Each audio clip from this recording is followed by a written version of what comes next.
Here's the question. What's going on inside the minds of top achievers that cause them to make extraordinary breakthroughs both personally and professionally? My name is Tim Shurr, and I invite you to join me as we take a deep dive into the unconscious mind and discover how to transform your biggest dreams into a reality. Welcome to the How to Be Mesmerizing podcast. Hey everybody, good morning, it's Tim. It's 4:15 in the morning and I'm ready to podcast. Are you? So good morning everybody. I'm just taking my son to his competition, his science competition. I dropped him off early because they're jumping on the bus and heading a couple hours north for their big competition today. And I'm driving home in the middle of the night and I figured, let's make a podcast. So today I want to talk about, are you making yourself feel loved? So there's this idea that we cause most of our unhappiness. And most of the time we're not thinking of it in that way. We're not thinking that we are causing ourselves to be unhappy or stressed or anxious. In fact, we think that we're just trying to have a good day, and it's the things that show up in our life that are stressful, or when things don't go the way that we want, or when we're driving somewhere and there's somebody in front of us and they're going 10 miles under the speed limit, or you have somebody driving behind you and they're riding your bumper. It often feels like that person is causing your frustration or unhappiness, when in fact, it's our perception of it. It's what we're telling ourselves about it. It's how we are interpreting the situation. That's what creates the way that we feel. And if we can start owning that and thinking of it as, how am I causing myself to feel stressed right now? Rather than, I am stressed out and it's because of these external factors. See, if you think of it that way, where you're at the mercy of what's happening around you, and the only way that you can feel more peaceful inside is if everything around you goes the way that you think it should, then you're going to be in big trouble, because life doesn't work that way, right? There's all kinds of stuff that doesn't go the way that we want. We have all kinds of rules and expectations for how we think things should be and should go, and when that doesn't happen, that's where, that's where the rubber hits. That's where the rubber hits the road. Is that how you say it? Right? But that's where the breaking point is for most people, because they believe that, my rules aren't being satisfied, things aren't going the way I think they should, and thus I have to be stressed out or angry or upset, when that's not the case at all. So I have a friend that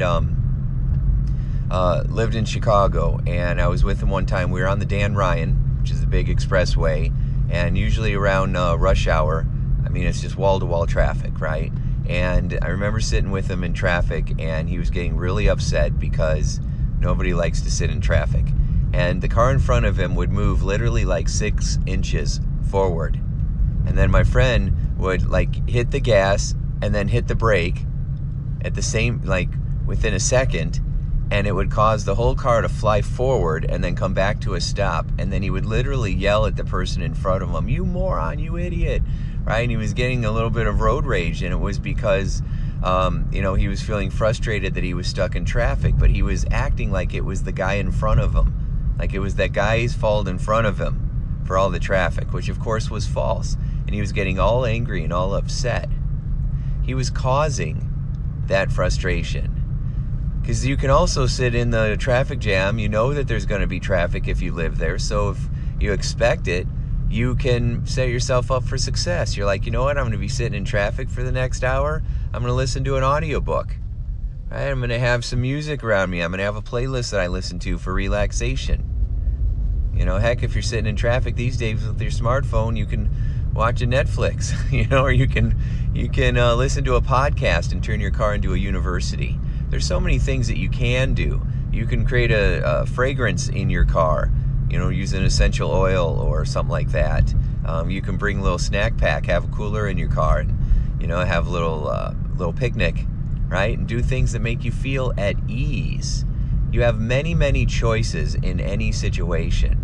And if you decide that I'm going to own this, now when you say you're going to own it, It doesn't mean that everything that happens is your responsibility or your fault. What you're saying when you own a situation is that this is what's going down, this is how I'm going to objectively observe it, and instead of judging things, I am going to decide what I can do to make this situation the best that it can be. So the word responsibility just means the ability to respond, right? If you're not owning it, if you're not being accountable for how you're feeling or how you're looking at the situation, then you're at the mercy of whatever happens. And that's a very disempowering way of being. So instead, say, you know what, I might not be real happy about this situation or what's going on, but I'm going to own it, which means I'm going to own the way that I feel. I'm going to decide to look at it a different way or support myself in some new way so that it takes the edge off, so I feel better, so that I feel like I'm going to be okay in this situation. It's going to work out. Like the traffic, eventually, no matter how much traffic there is, you always end up making it home. Right? It always ends up being okay. And so, again, you have that decision that you can make.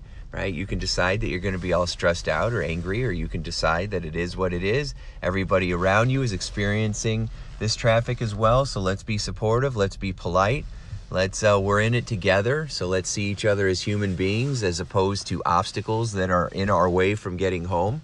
And when you approach it in that way, you will feel more calm, more relaxed, more empowered, and then you'll behave in ways that will be more empowering as well. But if you act stressed out and then take it out on those around you, then others are going to act that way as well. And you're just going to create more of the frustration that you're experiencing.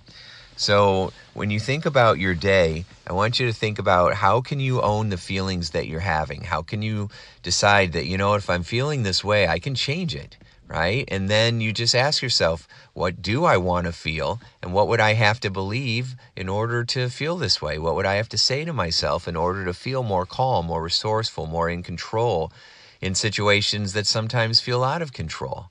Because we can't control what happens around us, but we can certainly control our internal response.